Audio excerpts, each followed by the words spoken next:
বাংলাদেশের সাবেক প্রধানমন্ত্রী শেখ হাসিনা দেশ থেকে বিশৃঙ্খলভাবে পালিয়ে তড়িঘড়ি করে দিল্লির কাছে একটি সামরিক ঘাঁটিতে অবতরণ করার প্রায় 1 মাস হয়ে গেছে। টানা ছাত্র আন্দোলন গণ অভ্যুত্থানের রূপ নিলে গত 5 অগস্ট নাটকীয়ভাবে হাসিনা সরকারের পতন হয়। তিনি ওই দিনই সামরিক বিমানে করে ভারতে পালিয়ে যান। অল্প সময়ের জন্য ভারতে থাকবেন বলে আশা করা হলেও এখন শোনা যাচ্ছে তার যুক্তরাজ্য, যুক্তরাষ্ট্র ও সংযুক্ত আরব আমিরাতে আশ্রয় নেওয়ার প্রচেষ্টা এখন পর্যন্ত সফল হয়নি। ভারতে হাসিনার অব্যাহত উপস্থিতি ঢাকার নতুন অন্তর্বর্তী সরকারের সঙ্গে একটি শক্তিশালী সম্পর্ক গড়ে তোলার ক্ষেত্রে দিল্লির জন্য চ্যালেঞ্জ তৈরি করেছে।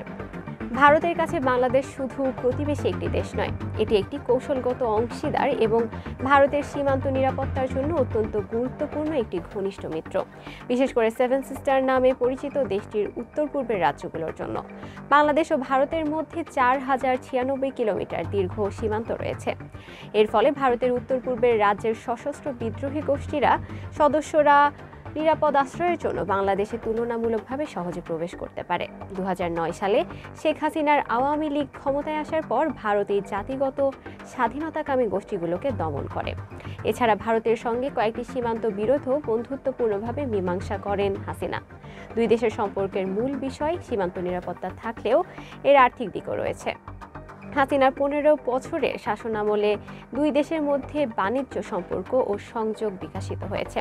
ভারত তার উত্তর পূর্বাঞ্চলীয় রাজ্যগুলোতে পণ্য পরিবহনের জন্য বাংলাদেশের ভেতর দিয়ে সড়ক, নদী ও রেলপথ ব্যবহারের সুযোগ পেয়েছে।